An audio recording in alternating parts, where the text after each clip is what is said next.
Olá, pessoal. Estamos aqui para mais uma TV Abrasta. Hoje com o nosso querido amigo, Dr. Marcelo Adas, médico hematologista e hemoterapeuta no Hemocentro da Unicamp e assessor científico da Coordenação Nacional do Sangue e Hemoderivados do Ministério da Saúde. E hoje vamos falar das dificuldades transfusionais para pacientes com sangue raro.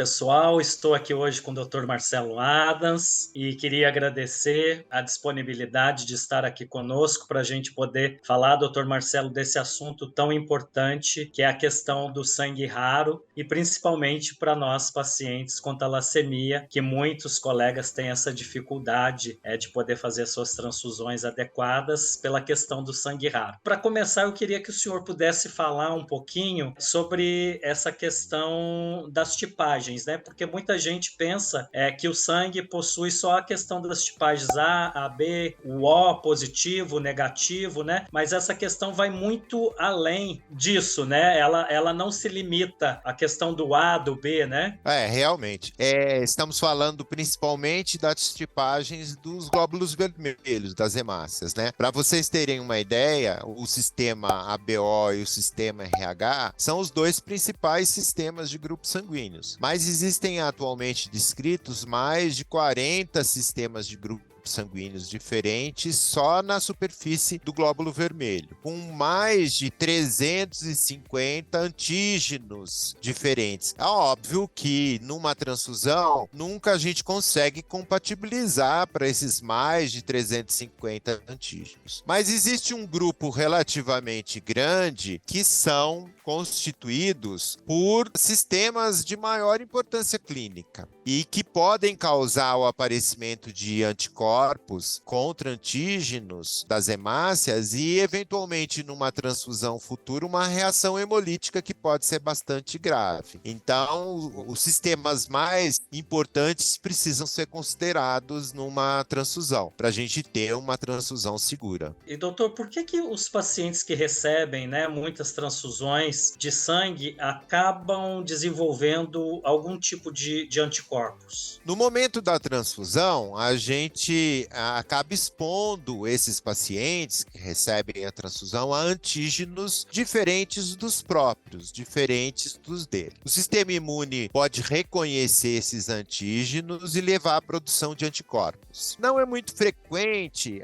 esse aparecimento de anticorpos numa população geral. Se a gente analisar uma população geral, em torno de 3, 5% de pacientes com antecedente de transfusão acabam se imunizando. Mas para algumas patologias, esse risco é maior. Dentre essas patologias, a gente pode citar as patologias hematológicas, pela frequência das transfusões, e também por um processo imune potencializado nesses receptores, né?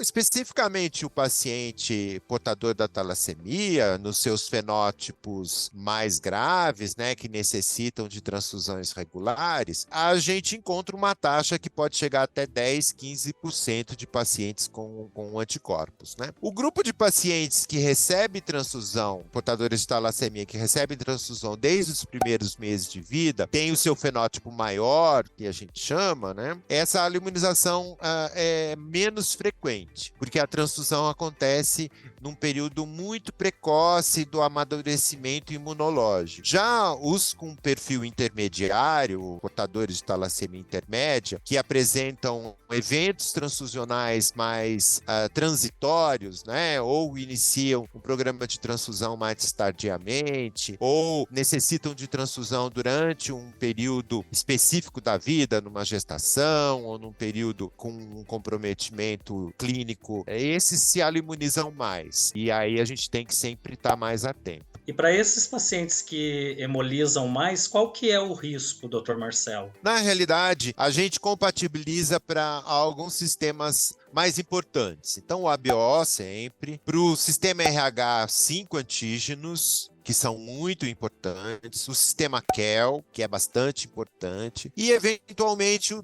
sistema Duff e o sistema KIT. Existem alguns pacientes que têm uma característica de uma resposta imune exacerbada, e esses pacientes acabam acumulando diferentes anticorpos.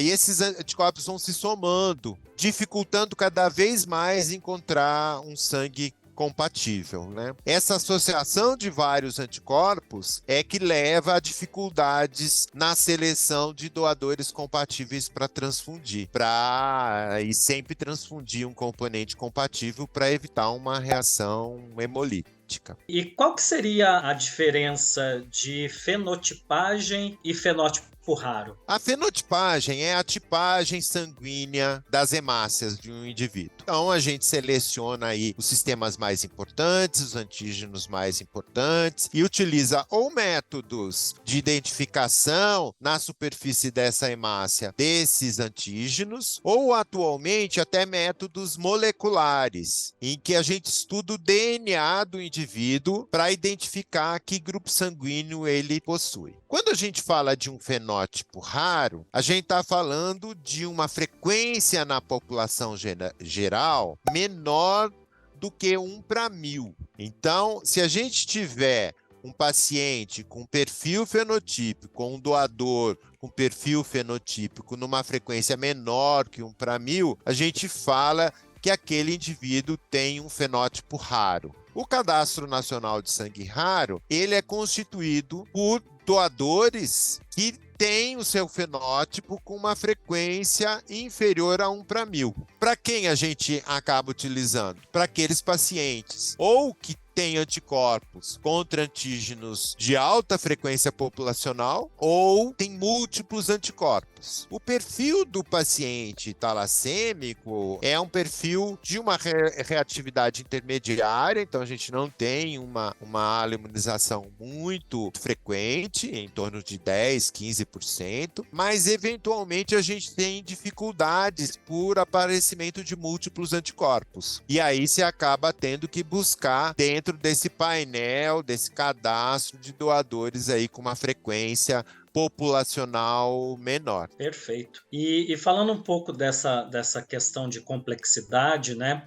Qualquer banco de sangue ou serviço de hemoterapia consegue fenotipar os doadores, e esse sistema ele é complexo ou ele é fácil de ser feito? Dentro da proposta do Cadastro Nacional de Sangue Raro, que é uma política do Ministério da Saúde, a gente prevê uma hierarquização de complexidade. Então, na realidade, o recrutamento dos doadores, ele é feito em todos os serviços de hemoterapia, independente da complexidade. Mas o exame laboratorial para a fenotipagem, a amostra, deve ser enviada para um centro de referência, porque necessita de um investimento maior, os reagentes têm um custo maior, de uma estratégia de identificação, de uma pré-seleção dos doadores com uma fenotipagem mais simples e depois estendendo essa fenotipagem para outros sistemas, então utilizando reagentes de maior complexidade, até o estudo do DNA, como eu disse anteriormente, que é a genotipagem. Então essa hierarquização, ela prevê o quê? A captação dos doadores em todos os serviços, uma pré-triagem nos serviços de média complexidade e uma complementação no serviço de maior complexidade da região. A gestão desses estoques precisa ser centralizada, para não haver desperdício, eventualmente, desses concentrados de hemácias que têm uma característica especial, vamos dizer assim, que é um fenótipo com uma frequência populacional mais baixa. Então, a gestão, com certeza, precisa ser centralizada, mas o recrutamento e a captação dos doadores, não, essa precisa estar capilarizada para todos os serviços aí. inclusive em coletas externas, em ações da comunidade para recrutamento de doadores, etc., né? E a gente ainda tem no nosso país essa dificuldade de fidelizar o doador, né? A gente vê isso mais recorrente em hospitais privados, né? Essa questão da fidelização do doador. A gente precisava tentar trabalhar isso de uma forma mais consistente no nosso país, né? Realmente. Essa estratégia de fenotipagem que chega lá, vai se aperfeiçoando, né, progredindo e chega num cadastro de doadores com sangue raro, né, ela é uma ferramenta de fidelização, porque uma vez que o doador ele é fenotipado, houve um investimento maior naquele doador. Então, os serviços pactuam com esse doador, né, a estratégias de contato para ele retornar para doação, eventualmente chamá-lo para um momento que tem uma necessidade de um paciente mais complexo para doar. O que a gente percebe? Esses doadores que são fenotipados e que pertencem a esse cadastro, né? Eles são doadores mais fiéis, que respondem aos chamados, etc., né? Então, estrategicamente, os serviços investem nessa complementação laboratorial em doadores fidelizados.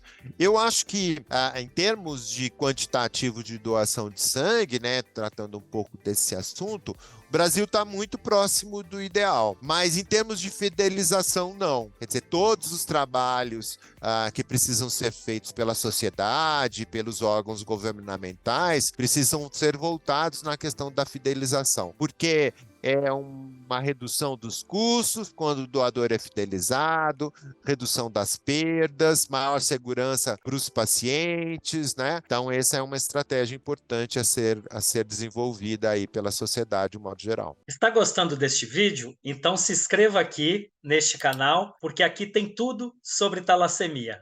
E agora, caminhando já para o final da nossa TV Abrasta, Dr. Marcelo, a gente sabe que através da Coordenação Nacional do Sangue, né, do Ministério da Saúde, que está trabalhando para estabelecer, né, esse banco de sangue raro. E eu queria que o senhor falasse um pouquinho de como que vai funcionar, né, e de como que isso vai impactar o tratamento dos pacientes, né, politransfundidos. Tá, esse projeto começou em 2018, 2019, basicamente o estabelecimento de um cadastro. Então, a gente anualmente ou a cada 2 anos a gente consulta os hemocentros coordenadores dos estados, todos os estados, né, para que nos informem quantos doadores eles têm para cada perfil de fenótipo raro, considerando a frequência aí menor do que 1 para 1000. Esse foi um passo que foi se aperfeiçoando. Esse ano a gente fez a 4ª atualização desse cadastro. A gente tem em torno de 1.700 doadores com fenótipos raros cadastrados. 31 estados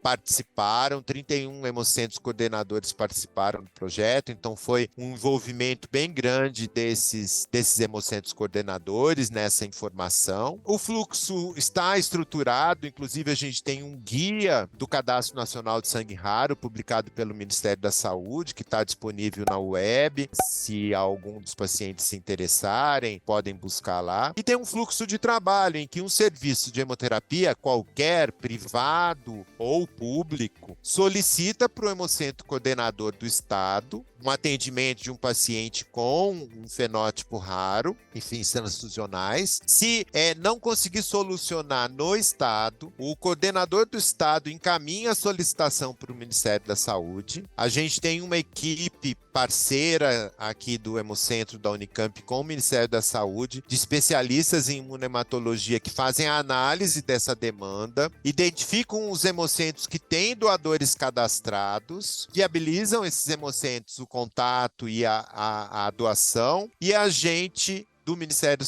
da Saúde consegue viabilizar o transporte para qualquer parte do Brasil dos hemocomponentes que saem de um hemocentro e vão para outro para atender, e distribuídos aí para os hospitais para serem atendidos os pacientes, né? Dentro desse projeto tem também um investimento já em diferentes momentos na qualificação dessas fenotipagens em 4 centros de referência distribuídos aí nas diferentes regiões, e também da tipagem do DNA. E para o próximo próximo ano, a gente já vai começar a segunda fase do projeto, que é a preservação congelada a menos 80 de unidades de concentrado de hemácias raros, para tentar atender algumas demandas mais emergenciais de suporte.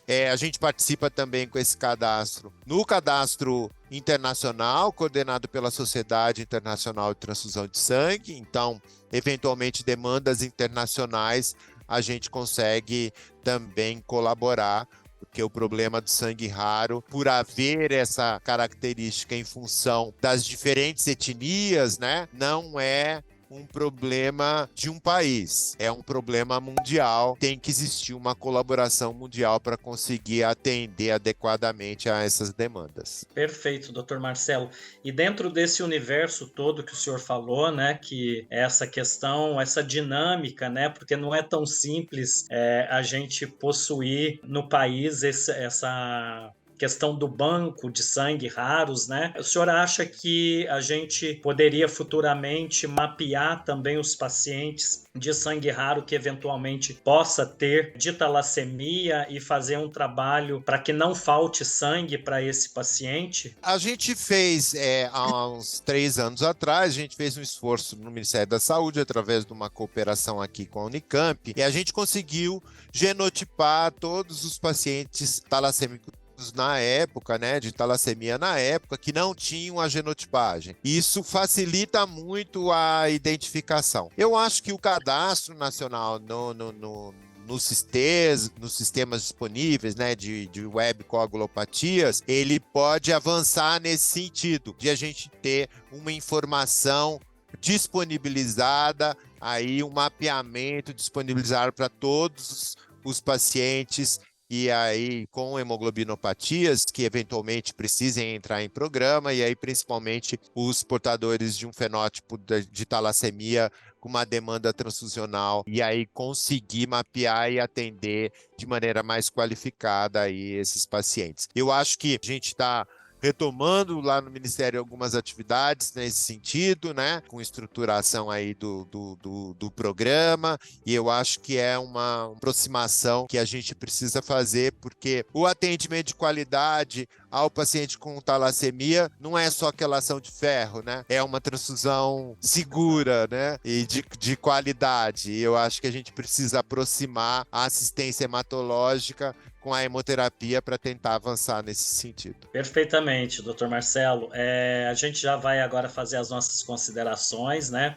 Eu queria agradecer imensamente, mais uma vez, a sua disponibilidade, dizer que a gente está presente na Coordenação Nacional do Sangue, né, junto lá com a doutora Joyce, começando esse trabalho, né, de reestruturação. Eu acho que vai ser fundamental para todos os nossos pacientes, e dizer da importância, né, da doação de sangue, aproveitar esse momento também que muitas pessoas acessam o nosso canal da TV Abrasta, né, dizer que é importante difundir essa ideia para o país todo, né, da doação de sangue, porque a doação de sangue é um ato de amor, um ato altruísta, né, e que salva muitas vidas, como a minha, que estou aqui conversando com o senhor, né? Obrigado pelo convite. Eu acho que essa mensagem é muito importante. A sociedade precisa se mobilizar nesse sentido, né? Para aí dar suporte aí a essas demandas crônicas e demandas eventuais também. Só a sociedade é que consegue suprir essa demanda na área da saúde, né? A gente não consegue obter, não existe nenhuma fonte aí de sangue e componentes além da própria sociedade. Obrigado pelo convite e parabéns pelo trabalho. Muito obrigado, Dr. Marcelo. E se você gostou desse vídeo, curte, comente e se inscreva em nosso canal. Até uma próxima edição da TV Abrasta.